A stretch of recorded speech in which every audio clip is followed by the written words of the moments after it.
जैसे कि हमारा प्रीवियस वीडियो में मैंने आपको मध्य वर्ग के बारे में बताया था और हमने वहाँ पर स्टेजेस ऑफ मध्य संधान में जितनी स्टेजेस हमने आई थी वो उसको डिस्कस कर लिया था। उसके बाद जो आगे कंटिन्यू करते हुए इस लेक्चर के अंदर गुड़ से बना हुआ मध्य क्या कहलाता है? गुड़। तो ये क्वेश्चन आपको देखने को मिलता है। यह बल का भेदन करने वाला और अपान वायु को निकालने वाला होता है। तो जो गुड़ से बना हुआ मध्य होता है वो सच में तृप्ति कारक होता है। और पांडु रोग के अंदर बहेड़े का मदिरा ये बहुत इंपॉर्टेंट होता है। ठीक है, तो आप इसको याद रखेंगे। पांडु रोग के अंदर कौन सी मदिरा पान के लिए कौन सा मद्यपान बताया है? तो बहेड़े का जो है अक्षिकी, क्या वर्ड लिखा है यहाँ पर? अक्षिकी जो है यहाँ पर वर्ड लिखा है। ठीक है, तो आप इसको याद रखेंगे और साथ ही साथ आगे चलेंगे सुरासव। तो सुरासव के ऊपर भी बहुत बार ये क्वेश्चन आपका बन चुका है, नीट में भी ये क्वेश्चन आ चुका है, नीट पीजी के अंदर। ठीक है, तो इसको आप अच्छे से याद रखेंगे कि सुरासव क्या है। तो जिस मदिरा की संधान में जल के स्थान पर सुरा का प्रयोग कर दे वो सुरासव कहलाएगा।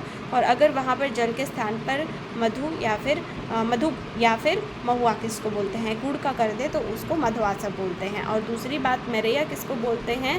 तो मेरेया उसको बोलते हैं हाँ ठीक है, मेरेया उसको बोलते हैं जिसमें क्या होता है? सुरा और आसव के बन जाने पर इन दोनों को एक पात्र में संधान करते, सुरा को भी आसव को भी, दोनों को अलग अलग, तो मिक्स इन वन गिलास, दिस इज नोन एज मेरेया। ठीक है, तो आपने तीनों की ही डेफिनेशन पढ़ ली और तीनों ही बहुत इंपॉर्टेंट क्वेश्चन है जो वन वर्ड के क्वेश्चंस के अंदर आपका बहुत इजी क्वेश्चन आने वाला है।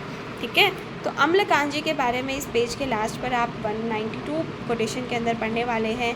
जो स्पर्श से कपड़े आरनाल में भिगोकर ओढ़ लेने से या आरनाल से परिशेचन करने से दाह और ज्वर को दूर करता है। पीने से वात और कफजन्य विकार शांत हो जाते हैं। यह विबंध को भी दूर करता है। इसे अम्ल कांजी या फिर धान्य अम्ल के नाम से जाना जाता है। तो आपको बिल्कुल पता होना चाहिए, अगर आप किसी चीज़ का फ्यूचर में संधान करने वाले हैं तो धान्य अम्ल को जान ले कि यह जो है अम्ल कांजी के नाम से फेमस है और इसका जो है ज्वर दाहनाशक में बहुत अच्छा ही इम्पॉर्टेंट रोल होता है।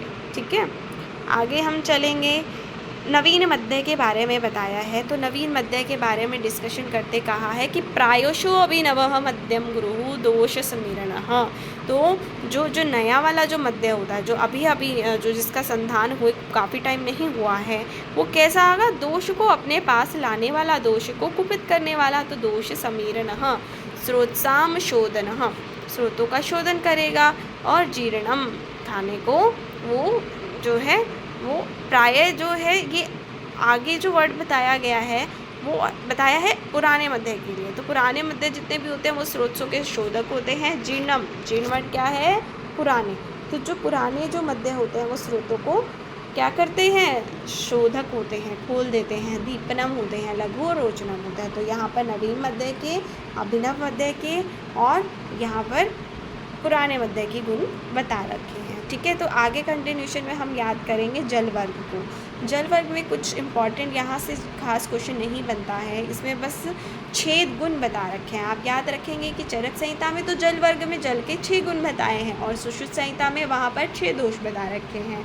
ठीक है, तो इसके अंदर दिव्य उदकम, जो दिव्य उदक मतलब वाटर रहता है, वो कितने 6 गुण उसके अंदर होते हैं। पहला है शीत गुण, दूसरा है शुचि गुण, शुचि मतलब पवित्र, तीसरा है शिव, शिव होता है कल्याणकारी। मृष्टम, तो मृष्टम वर्ण का जब व्याख्यान चक्रपाणि जी करते हैं तो उसको कहते हैं कि जो टेस्टी हो, स्वाद में अच्छा हो, उसे मृष्टम कहा जाता है। विमलम, विमलम मतलब प्योर। लघु, षड्गुणम, इस प्रकार जो है इसके 6 गुण पूरे हो जाते हैं। भ्रष्टम पात्रम एवच, तो इस प्रकार पात्र में रखने पर इसके अलग अलग गुण हो जाते हैं। जैसे आकाश का जल भूमि पर गिरने पर पात्र की अपेक्षा करता है, जैसे भूमि में गिरता या स्थिर होता है, ऐसा ही आगे मिट्टी पर गिरकर कैसा हो जाता है? तो सफ़ेद मिट्टी वाली भूमि पर अगर वो गिरता है तो वो कछाय पांडुवर्ण का हो जाता है।